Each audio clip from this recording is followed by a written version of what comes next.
बिस्मिल्लाहिर्रहमानिर्रहीम। हज़रत यूसुफ अलैहिस्सलाम का वाक़या एक ऐसा वाक़या है जो दिल को छू लेने वाला, जिसमें इंसानियत, सब्र और ईमानदारी और अल्लाह की रहमत का शानदार नमूना पेश किया गया है। इस वाक़ये को बयान करते हुए हम हर मोड़ पर ऐसी दिलचस्प इमोशनल फीलिंग से गुजरते हैं जो हमारे दिलों में न केवल इबादत और अल्लाह पर यकीन को मजबूती करती है, बल्कि यह भी सिखाती है कि हर मुश्किल के पीछे एक खूबसूरत मकसद छुपा होता है। हज़रत यूसुफ अलैहिस्सलाम का ख़ानदान पैगंबरी और अल्लाह की रहमतों से भरा हुआ था। उनके अब्बा हज़रत याकूब अलैहिस्सलाम ने अपने बच्चों को अल्लाह के रास्ते पर चलने की तालीम दी थी।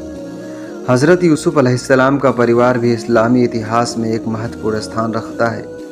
हज़रत यूसुफ अलैहिस्सलाम के 11 भाई थे, जिनमें से कुछ उनकी बेपनाह खूबसूरती और अल्लाह के ख़ास फजल से जलते थे। हज़रत याकूब अलैहिस्सलाम अपने बेटे यूसुफ अलैहिस्सलाम से बेहद मोहब्बत करते थे और ये मोहब्बत उनके भाइयों के दिलों में जलन का कारण बनती चली गई। इस जलन और रश्क की आग में उन भाइयों ने कई गलत फैसले लिए जो आगे चलकर एक बड़ा इम्तिहान साबित हुआ। हज़रत यूसुफ अलैहिस्सलाम ने एक दिन एक अजीबो गरीब ख्वाब देखा। उन्होंने देखा कि 11 सितारे, सूरज और चाँद उन्हें सजदा कर रहे हैं। ये ख्वाब बहुत ही गहरे मतलब वाला था। जब यूसुफ अलैहिस्सलाम ने यह ख्वाब अपने अब्बा हज़रत याकूब अलैहिस्सलाम को सुनाया तो उन्होंने इसे एक बड़ी बसारत के तौर पर समझा। हज़रत याकूब अलैहिस्सलाम ने महसूस किया कि यह ख्वाब यूसुफ अलैहिस्सलाम की ज़िंदगी में कुछ बड़ा होने का इशारा है, मगर उन्होंने यूसुफ अलैहिस्सलाम को हिदायत दी कि वह इस ख्वाब को अपने भाइयों से छिपा कर रखें, क्योंकि उनके दिलों में पहले से ही जलन थी। यूसुफ अलैहिस्सलाम का यह ख्वाब उनके भाइयों को जलन को और भड़का देता है और यहीं से यूसुफ अलैहिस्सलाम के इम्तिहानों का सिलसिला शुरू होता है। यूसुफ अलैहिस्सलाम के भाइयों की जलन इस कदर बढ़ गई कि उन्होंने एक बहुत बड़ा गुनाह करने का इरादा कर लिया। उन्होंने यूसुफ अलैहिस्सलाम को जंगल में ले जाकर एक गहरे कुएं में फेंक दिया। उस कुएं में यूसुफ अलैहिस्सलाम को तन्हा छोड़ दिया गया, जहां उनके पास बचने का कोई सहारा नहीं था। भाइयों ने अपने अब्बा से झूठ कहा कि यूसुफ अलैहिस्सलाम को भेड़िए ने खा लिया है। हज़रत याकूब अलैहिस्सलाम इस बात से गमगीन हो गए, लेकिन उनका दिल गवाही देता रहा कि यूसुफ अलैहिस्सलाम जिंदा है। दूसरी तरफ यूसुफ अलैहिस्सलाम के उस कुआं से एक काफिला गुजरते हुए निकला जो मिस्र की जानिब जा रहा था, जहां उन्हें एक गुलाम के तौर पर ले लिया और एक बाजार में बेच दिया गया। मिस्र में यूसुफ अलैहिस्सलाम को अजीज़े मिस्र ने खरीद लिया। इस नई जिंदगी में यूसुफ अलैहिस्सलाम ने कभी अल्लाह से गिला नहीं किया। गुलामी में भी उनका सब्र और इबादत जारी रही। यूसुफ अलैहिस्सलाम की नेकी, ईमानदारी, उनकी दिलचस्प शख्सियत ने अजीज़े मिस्र और उनके घर वालों पर गहरा असर डाला। वो गुलामी में भी अपने खुदा पर भरोसा बनाए रहे और धीरे धीरे मिस्र में उनका ओहदा बढ़ता गया। एक दिन यूसुफ अलैहिस्सलाम की खूबसूरती और नेक दिली स्वभाव ने अजीज़े मिस्र की बीबी जुलेखा को अपनी ओर आकर्षित कर लिया। जुलेखा ने यूसुफ अलैहिस्सलाम को अपनी तरफ रिझाने की कोशिश की, मगर यूसुफ अलैहिस्सलाम ने अल्लाह के खौफ और उसकी राह से हटने का ख्याल तक नहीं किया। जुलेखा की इस हरकत के बाद उसने झूठा इल्ज़ाम लगाया कि यूसुफ अलैहिस्सलाम ने उसे बहकाने की कोशिश की। अजीज़े मिस्र ने बिना पूरी जांच के यूसुफ अलैहिस्सलाम को जेल में डालने का हुक्म दे दिया। यह हज़रत यूसुफ अलैहिस्सलाम की ज़िंदगी का एक बहुत मुश्किल दौर था, मगर उन्होंने हर हाल में अल्लाह का शुक्र अदा किया। जेल में भी हज़रत यूसुफ अलैहिस्सलाम का किरदार और सब्र कभी कमज़ोर नहीं पड़ा। उन्होंने वहाँ भी अपनी नेकियों का सिलसिला जारी रखा। वो कैदियों से बहुत अच्छे से पेश आते थे और उन्हें दीन की बातें बताते थे।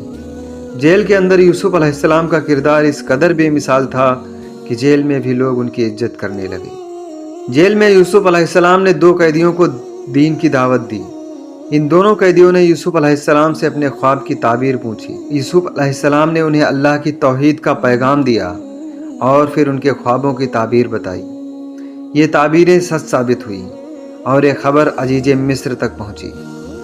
इससे यूसुफ अलैहिस्सलाम की हिकमत और इल्म का भी ऐलान पूरे मिस्र में फैल गया। एक दिन अजीज़े मिस्र ने एक ख्वाब देखा जिसमें 7 मोटी गायें और 7 पतली गायें एक दूसरे को खा रही और 7 हरी और 7 सूखी बालें थीं। इस ख्वाब ने अजीज़े मिस्र को परेशान कर दिया। जब उसे यूसुफ अलैहिस्सलाम की ताबीर बताने की काबिलियत के बारे में पता चला तो उसने उन्हें जेल से बाहर बुलाया। यूसुफ अलैहिस्सलाम ने ख्वाब की ताबीर दी कि मिस्र में 7 साल तक अच्छी पैदावार होगी اور اس کے بعد 7 سال تک اکال پڑ جائے گا۔ عزیز مصر نے جب یوسف علیہ السلام سے ملاقات کی تو زلیخا نے خود قبول کر لیا کہ یوسف علیہ السلام بے قصور ہیں۔ یوسف علیہ السلام کی بے گناہی ثابت ہوئی اور انہیں رہا کر دیا گیا۔ اس بے گناہی نے یوسف علیہ السلام کی عزت اور قدر کو اور بڑھا دیا۔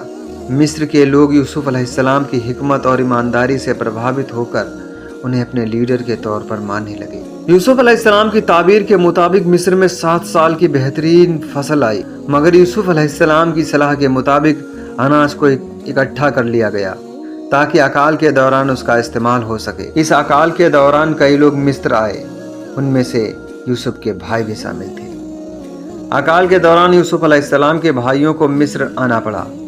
یوسف علیہ السلام نے اپنے بھائیوں کو پہچان لیا مگر اپنی پہچان چھپا کر رکھی۔ انہوں نے اپنے چھوٹے بھائی بنیامین کو اپنے پاس روک لیا اور بھائیوں کو بتایا کہ وہ اناج لینے کے لیے اپنے ابا حضرت یعقوب علیہ السلام کو مصر بلا لیں۔ یوسف علیہ السلام نے اپنے بھائیوں کو وہ سچائی بتائی جس سے انہیں احساس ہوا کہ یوسف علیہ السلام وہی ہیں جنہیں انہوں نے کنویں میں پھینکا تھا۔ آخرکار یوسف علیہ السلام نے اپنے بھائیوں کو بتایا کہ وہ وہی یوسف علیہ السلام ہیں جسے انہوں نے دھوکے سے کنویں میں پھینکا تھا۔